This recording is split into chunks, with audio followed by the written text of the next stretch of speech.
Abram की पत्नी सारै के कोई संतान न थी और उसके हागार नाम की एक मिस्री दासी थी। सारै ने अब्राम से कहा, देख, यहोवा ने तो मेरी कोख बंद कर रखी है, इसलिए मैं तुझसे विनती करती हूँ कि तू मेरी दासी के पास जा। संभव है कि मेरा घर उसके द्वारा बस जाए। सारै की यह बात अब्राम ने मान ली। इसलिए जब अब्राम को कनान देश में रहते 10 वर्ष बीत चुके थे, तब उसकी स्त्री सारै ने अपनी मिस्री दासी हागार को लेकर अपने पति अब्राम को दिया कि वह उसकी पत्नी हो। वह हागार के पास गया और वह गर्भवती हुई। जब उसने जाना कि वह गर्भवती है, तब वह अपनी स्वामिनी को अपनी दृष्टि में तुच्छ समझने लगी। तब सारै ने अब्राम से कहा, जो मुझ पर उपद्रव हुआ वह तेरे ही सिर पर हो। मैंने तो अपनी दासी को तेरी पत्नी कर दिया, पर जब उसने जाना कि वह गर्भवती है, तब वह मुझे तुच्छ समझने लगी। इसलिए यहोवा मेरे और तेरे बीच में न्याय करे। अब्राम ने सारै से कहा, देख, तेरी दासी तेरे वश में है, जैसा तुझे भला लगे वैसा ही उसके साथ कर।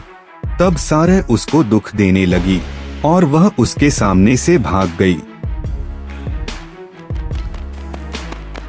तब यहोवा के दूत ने उसको जंगल में शूर के मार्ग पर जल के एक सोते के पास पाकर कहा, हे सारै की दासी हागार, तू कहाँ से आती और कहाँ को जाती है?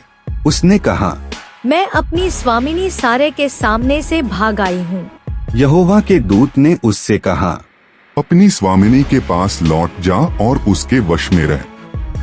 मैं तेरे वंश को बहुत बढ़ाऊंगा, यहाँ तक कि बहुतायत के कारण उसकी गिनती न हो सकेगी। और देख, तू गर्भवती है और पुत्र जनेगी, तू उसका नाम इश्माएल रखना, क्योंकि यहोवा ने तेरे दुख का हाल सुन लिया है।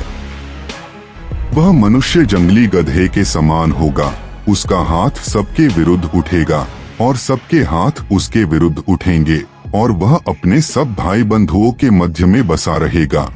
तब उसने यहोवा का नाम जिसने उससे बातें की थीं, अत्ताएल रोई रखकर कहा, क्या मैं यहाँ भी उसको जाते हुए देखने पाई और देखने के बाद भी जीवित रही?